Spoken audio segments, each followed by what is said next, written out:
नमस्कार, देवभूमि IAS academy के YouTube channel में आपका स्वागत है। उत्तराखंड के इतिहास और भूगोल को आधार मानकर उत्तराखंड से संबंधित जो महत्वपूर्ण टॉपिक हमने कवर कराने हैं, उसी सीरीज में आज हमारा टॉपिक है उत्तराखंड की जनजातियाँ।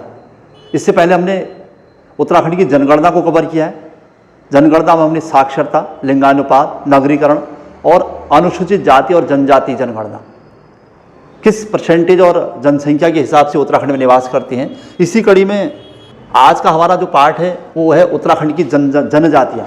जनजातियाँ चूँकि उत्तराखंड के इतिहास और भूगोल में एक महत्वपूर्ण टॉपिक है, हर एग्जाम में इससे संबंधित कुछ न कुछ क्वेश्चन देखा जाता है, इसीलिए हमने इसको बहुत कंप्लीट तरीके से, बहुत अच्छी तरीके से कवर किया है। इससे संबंधित कोई भी क्वेश्चन न जाने पाए, इसके लिए अच्छी तरह से हम जनजाति पर काम करने जा रहे हैं।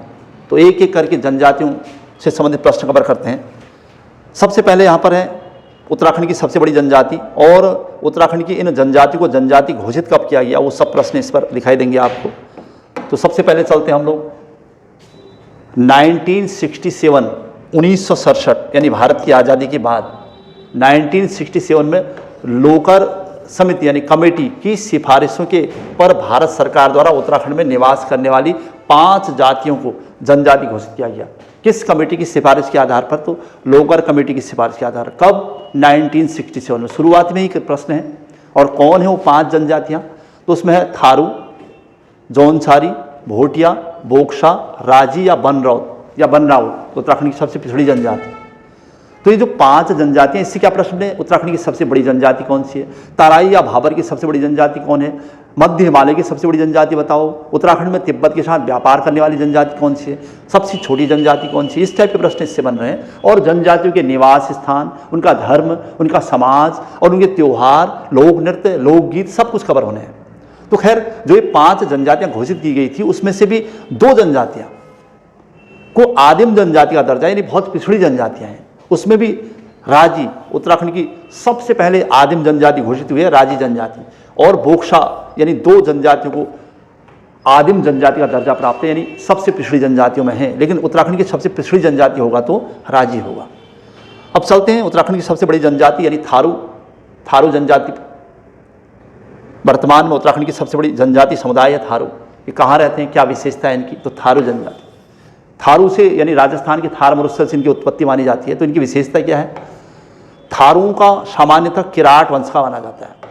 हमने पढ़ा है कि उत्तराखंड के इतिहास में सबसे पहले जो जनजातियां निवास करती है उसमें कोल, किराट और खस थे, और कोल सबसे पुराने थे, और उसके बाद किराट आए, कोलों की सत्ता को जिन्होंने उखाड़ फेंका, और वो किराटों के ही वंशज माने जाते थारू। और आज की डेट में थारू उत्तराखंड का सबसे बड़ा जनजाति समुदाय बन चुका है। और जो इतिहासविदों ने इसकी व्याख्या कर रखी है कि थारू की उत्पत्ति कैसे हुई है, तो उसके अकॉर्डिंग अगर देखा जाए तो जो थारू शब्द आया है राजस्थान के थार मरुस्थल से माना जाता है। कहते हैं कि इनके पूर्वज कहीं वहाँ रहते थे से मानी जाती है, जो महाराणा प्रताप के वंशज हैं और आर्यों के आगमन के साथ पहाड़ियों की ओर निर्वासित हो गए थे। जैसे ही उत्तर भारत में आर्यों का आगमन हुआ तो ये पहाड़ी क्षेत्रों की ओर चले गए, क्योंकि आर्यों से प्रतिस्पर्धा नहीं कर पाए इसलिए। अच्छा, कुल मिला के थारू को किराटों का वंशज कहा गया है, लेकिन कहीं कहीं पर थारू को थार मरुस्थल से इनकी उत्पत्ति मानी गई है, और इन्हें महाराणा प्रताप के वंशज या राजपूत माना जाता है।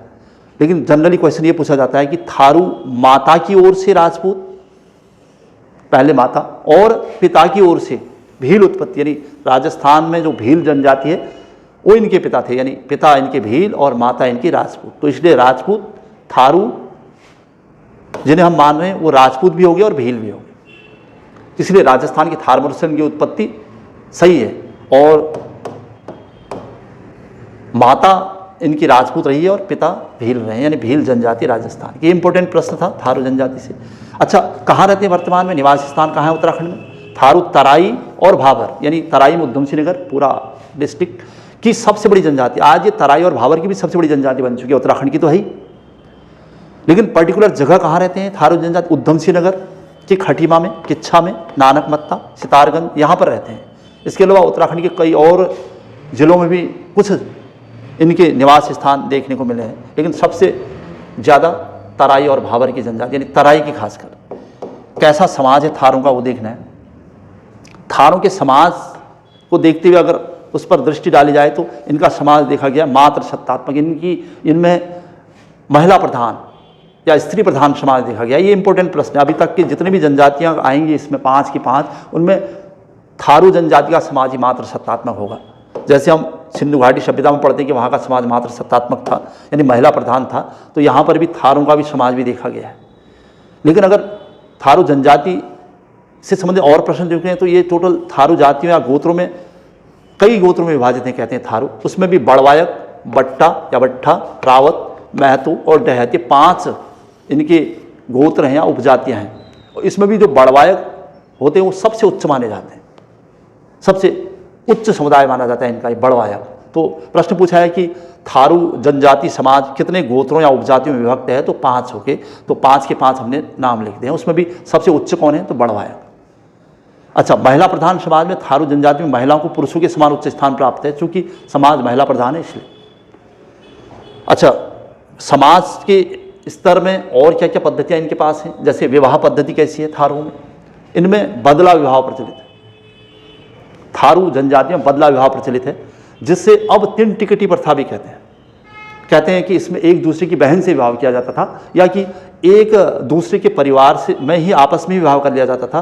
और थारू को भय था कि वो अपनी ही संस्कृति और अपने ही समाज में रहें, कहीं बाहर न जाएं, इसी वजह से ये सब प्रचलित था। लेकिन अब समाज में ये सब कम हो गया है। अच्छा, थारू जनजाति में विवाह तय किए जाने को, यानी विवाह की जब डेट तय होती है उसको पक्की पोड़ी कहते हैं। कुछ शब्द पूछे जैसे पक्की पोड़ी क्या है, तो विवाह तय करने को कहते हैं। और विवाह की सगाई रस्म को, जब सगाई तय हो जाती है उसे कहते हैं अपना पराया। ये पूछा है अपना पराया क्या है। और विवाह की तिथि आ गई, जब डेट फिक्स हो गई तो उसे कहते हैं बात कट्टी। तो ये चीज़ें, पक्की पोड़ी क्या है और अपना पराया क्या है और बात कट्टी क्या है, ये सब 3 चीज़ें मिली हमें ये इसके अलावा। अच्छा, विवाह चूँकि बहुत कम उम्र में हो जाया करता था, इसलिए 2-3 माह बाद स्थायी रूप से पति के घर जाने की रस्म को चाला कहते हैं। ये भी विवाह से संबंधित। चाला क्या है, तो स्थायी रूप से पति के घर जाने की परंपरा को चाला कहते हैं। इसके अलावा थारू में विधवा विवाह प्रचलित है।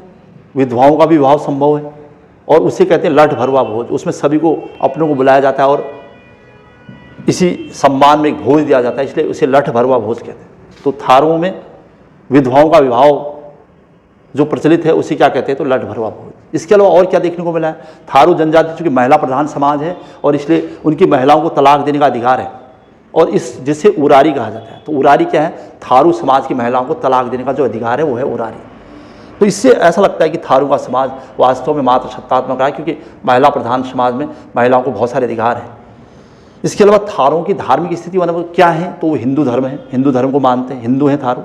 और इसके अलावा पूजा किसकी करते हैं, पछावन, खड़गाभूत जो उनके स्थानीय देवता हैं, काली, नगरियाई देवी, भूमिया, भूमियाल कहते हैं हम, कलुआ, शीतला देवी की पूजा करते हैं, जगमथिया देवी की पूजा करते हैं, और बाघेश्वरी देवी की पूजा। और ये सब उनके पास उनके प्रमुख देवता, उनके स्थानीय देवता हैं। इसमें भी जैसे जगमथिया कहते हैं कि जो जगमथिया देवी है थारू जनजाति की फसल रक्षा की देवी है, उनके फसलों की रक्षा करती है। जब फसल कट जाती है तो तब उसके सम्मान में त्यौहार मनाया जाता है जगमथिया। ये त्यौहार भी और इनके देवता भी है। अच्छा, नेक्स्ट है थारू जनजाति के लोग धान की बुआई के समय बाद हरिया पूजा करते हैं। मतलब धान की बुआई अगर सफल होगी तो उसके बाद हरिया पूजा का भी जिक्र हुआ है। ये इनके धर्म से संबंधित चीज़ें जुड़ी हुई थी। थारू समाज की इकोनॉमी यानी अर्थव्यवस्था किस पर टिकी हुई है वो देखना है। थारों की अर्थव्यवस्था कृषि तो है, उसके अलावा पशुपालन और आखेट यानी शिकार करते हैं लोग, आखेट करना। और थारू जनजाति के लोग वनों में आखेट करने को खाबर कहते हैं। शब्द भी पूछा, खाबर क्या है, जो वनों में बहुत लंबे समय के लिए शिकार करने के लिए जाते हैं तो उसे कहा जाता है खाबर। और क्या इनकी अर्थव्यवस्था में देखने को मिला है, चावल से निर्मित जाड़ शराब पीने का रिवाज है इनके वहाँ। तो किस जनजाति में चावल से जाड़ शराब बनाई जाती है, तो थारू। अर्थव्यवस्था था थारों की। ऐसे ही थारों की राजनीतिक व्यवस्था, जो थारू जनजाति की बिरादरी पंचायत है उसमें 4 प्रकार के अधिकारी देखने को मिले हैं। जैसे चौधरी महतो जो उच्च वर्गीय या उच्च व्यक्ति थे, उसके अलावा बड़धेर, भले मानस और चौकीदार, ये 4 प्रकार के अधिकारी रहे हैं। और जो पूरी बिरादरी पंचायत होती थी थारू जनजाति में, उस बिरादरी पंचायत का मुखिया चौधरी या महतो कहलाता था। मतलब उच्च वर्गीय लोग हुए चौधरी और महतो। अच्छा, न्याय कौन करता था, थारू जनजाति में न्याय के लिए मध्य पंचगण की प्रथा थी। यानी जो पंच होते थे उन्हीं में आपस में सामंजस्य स्थापित करके न्याय किया जाता था। इसके अलावा सामाजिक समस्याओं को निपटाने के लिए, आपस में जो संघर्ष हो जाते थे उनको निपटाने के लिए कई प्रथाएं प्रचलित थी। दिखनौरी प्रथा का जिक्र हुआ है, एक दूसरे में आपस में जो संबंध खराब होते थे उनको निपटाने के लिए इस प्रथा का प्रचलन था। पूछा है दिखनौरी प्रथा किस जनजाति की प्रचलित है, तो थारू। और संयुक्त परिवार होते थे बड़े बड़े, और एकांकी परिवार भी देखने को मिले हैं इसके अलावा। थारू जनजाति, ये था थारों की व्यवस्था किस टाइप की थी, उनकी राजनीतिक व्यवस्था। अच्छा, थारों के लोक नृत्य और लोक त्योहार देख रहे हैं। थारू जनजाति दीपावली को शोक पर्व के रूप में मनाती है, ये काफ़ी फेमस क्वेश्चन है थारों से संबंधित। दूसरा है कि इनका एक प्रमुख त्यौहार है बजहर, थारों का प्रसिद्ध त्यौहार है। ये लगभग बैसाख में जब फसल कट जाती है, बैसाखी अप्रैल के महीने में ये मनाते हैं बजहर त्यौहार। और फाल्गुन के महीने में थारू लोग खिचड़ी नृत्य करते हैं, मतलब होली के अवसर पर होली को बहुत लंबे समय तक मनाते हैं और इसी दौरान खिचड़ी नृत्य प्रसिद्ध है, तो खिचड़ी नृत्य प्रसिद्ध है इनका। और बजहर त्यौहार है और दीपावली को शोक पर्व के रूप में मनाते हैं। और इसके अलावा इनके जो नृत्य हैं लहचारी और झुमड़ा, ये नृत्य भी प्रसिद्ध है, लहचारी और झुमड़ा थारू जनजाति। तो ये था थारू जनजाति से संबंधित उनका समाज, उनका धर्म, उनकी संस्कृति और उनका खान पान जो भी था लगभग उससे संबंधित प्रश्न आए, उनके लोक नृत्य और त्यौहार। इसी कड़ी में उत्तराखंड की दूसरी बड़ी जनजाति है जौनसारी। अब जौनसारी जनजाति कहाँ निवास करती है या उसकी क्या विशेषता, वो सब जौनसार भावर इनका निवास है मेनली। उत्तराखंड का दूसरा सबसे बड़ा और गढ़वाल का सबसे बड़ा जनजाति समुदाय। अगर गढ़वाल का पूछे तो सबसे बड़ा होगा, उत्तराखंड का पूछेगा तो थारू के बाद दूसरा सबसे बड़ा होगा। वैसे मूलतः हैं क्या जौनसारी, जैसे थारू किराट माने गए हैं और जौनसारी प्रजाति दृष्टि से इंडो आर्यन परिवार से संबंधित माने जाते हैं, यानी भारत और आर्यों के मिले जुले स्वरूप, इंडो आर्यन। अच्छा, इसके अलावा कहाँ रहते हैं आज की डेट पे थारू अधिकतर, तो जौनसार भावर क्षेत्र फेमस है इनका, देहरादून का। अधिकतर थार जौनसारी जनजाति यही निवास करती है। कैसा समाज है जौनसारी जनजाति का? सामाजिक संरचना में पितृसत्तात्मक, क्योंकि अधिकांश समाज पितृसत्तात्मक प्रवृत्ति पर आधारित है, लेकिन थारू का समाज मात्र सत्तात्मक था। और संयुक्त परिवार, जनजाति में अधिकतर संयुक्त परिवार देखने को मिले हैं। और इनका समाज 3 वर्गों में बटा हुआ सा लगता है जौनसारियों का, उसमें भी खसास, कारीगर और हरिजन, ये 3 वर्ग हैं। ये प्रश्न भी पूछा है कि जौनसारी समाज कितने जातियों या कितने वर्गों में बटा है, तो 3। तो उसमें खसास उच्च वर्गीय माने जाते हैं, ये ब्राह्मण और राजपूत होते हैं, संपन्न होते हैं। और जो तीसरा है हरिजन, ये खसास वर्ग की कोल्टा जनजाति, मतलब इसके अंतर्गत कौन कौन आते हैं, तो कोल्टा भी इसके अंतर्गत है और भी इसके अंतर्गत आते हैं। लेकिन जो कोल्टा है उनकी सामाजिक आर्थिक और दशा बहुत दयनीय है, बहुत ज़्यादा गरीब है आज की स्थिति में। तो हरिजन के अंतर्गत जो कोल्टा जनजाति है वो उनकी स्थिति दयनीय है, ये कहा जा रहा है। लेकिन खसास जो ब्राह्मण और राजपूत ये संपन्न है। अच्छा, विवाह पद्धति क्या है जौनसारी जनजाति में, ये देखना है। बहुपति विवाह प्रचलित है इसमें, क्योंकि ये पांडवों को अपना पूर्वज मानते हैं, इस वजह से उन्हीं के सिद्धांत पर बहुपति प्रथा, जैसे द्रौपदी के 5 पति माने गए हैं, और वैसे ही यहाँ पर भी प्रथा है इनकी। और उसके अलावा विवाह के प्रकार जैसे बेबी की, वोईदोदी की, वाजदिया, ये विवाह के प्रकार हैं इनके पास। इनके यहाँ वाजदिया विवाह काफ़ी फेमस है। वाजदिया विवाह सबसे प्रसिद्ध माना जाता है, जो धूमधाम था शानो शौकत से मनाया जाता है। तो अगर जौनसारी जनजाति में बेबी की, वोईदोदी की और वाजदिया क्या है, तो ये विवाह के प्रकार हैं। और उसमें भी सबसे धूमधाम से मनाया जाने वाला विवाह है वाजदिया। और कुछ प्रश्न जो डायरेक्ट क्वेश्चन के रूप में आ चुके हैं, लड़की को विवाह से पहले ध्यंती और विवाह के बाद रयांती कहा गया है, ये प्रश्न भी इंपॉर्टेंट है। अच्छा, और इनके समाज में क्या परंपराएं हैं, जैसे जौनसारी जनजाति में शत्रु परिवार को हानि पहुंचाने हेतु गणात प्रथा का प्रचलन, एक दूसरे का बुरा चाहने के लिए इस प्रकार की प्रथाएं प्रचलित है यहाँ पर। गणात प्रथा जौनसारी जनजाति में है और अपने शत्रुओं से बदला लेने के लिए इस टाइप की कोई धार्मिक गतिविधि को अंजाम दिया जाता है, ये गणात प्रथा है। और भी कुछ देखने को मिला है, जैसे बायथा प्रथा है इनके वहाँ, झाड़ फूक की विधि है, झाड़ फूक कर अपना भला दूसरे का बुरा करना, या समाज में जिससे शत्रुता हो उससे बदला लेना, इस टाइप की प्रथाएं भी देखने को मिली यहाँ पर। अच्छा, धर्म क्या है? जनरली सारी जनजातियाँ हिंदू धर्म को मानते हैं, लेकिन जौनसारी पांडवों को अपना पूर्वज मानते हैं, ये लिखा हुआ है। अतः पांडव और कुंती की पूजा करते हैं, पांडव और कुंती की पूजा करते हुए देखे गए हैं। और जनरली ये सब हिंदू धर्म के लोग हैं। और महासु देवता अगर हिंदू धर्म के हैं तो इनके मुख्य देवता कौन है? महासु, वार्षिक, बोठा, पवासी, ये सब इनके देवता हैं। चोलदा, भद्राज, यानी भद्राज मेला भी लगता है वहाँ पर जौनसार भाबर में, आदि देवताओं की पूजा करते हैं। ये इनके प्रमुख देवता हैं, स्थानीय देवता हैं। जैसे महासु देवता हालांकि इसमें सबसे ज़्यादा प्रसिद्ध हैं। सबसे प्रमुख देवता अगर पूछता है जौनसारियों के, जौनसारी जनजाति के सबसे प्रमुख देवता तो महासु देवता है, महाशिव है। और महासु देवता के बड़े बड़े मंदिर हैं, कई स्थानों पर उनकी पूजा अर्चना की जाती है। और महासु देवता से संबंधित सबसे प्रसिद्ध तीर्थ स्थल अगर पूछता है तो हनौल है, देहरादून में टॉन्स नदी के तट पर हनौल, ये पर्यटन स्थल माना जाता है और उनका प्रसिद्ध तीर्थ स्थल माना जाता है हनौल, देहरादून में। और इसके अलावा किसकी पूजा होती है? जौनसारी जनजाति शिल गुरु जी की भी पूजा करते हैं, जो इनके पशुओं के देवता भी माने जाते हैं। शिल गुरु जी की पूजा कौन सी जनजाति करती है? अच्छा, महासु देवता से संबंधित जागड़ा महासु देवता का प्रमुख त्यौहार है, जो भादों के महीने में मनाते हैं। ये जो महासु देवता इनके सबसे प्रमुख देवता हैं, उनको खुश करने के लिए भादों के महीने में जागड़ा त्यौहार मनाया जाता है। तो जागड़ा इनका प्रमुख त्यौहार है। जौनसारी जनजाति का डिटेल चल रहा है। अच्छा, आर्थिक गतिविधियों में क्या प्रमुख देखने को मिलता है? कृषि और पशुपालन इनके मुख्य व्यवसाय है। तो जनरली कृषि करते हैं, लेकिन बहुत पहले जब शुरुआती दौर था उसमें पशुपालन बड़े स्तर पर किया जाता था और महीनों तक पशु को चरा के घर आती थी तो फिर उत्सव मनाया जाता था। इस टाइप की परंपरा यहाँ देखने को मिली। अगर राजनीतिक व्यवस्था पर नज़र डाली जाए तो कैसी स्थिति है इनकी?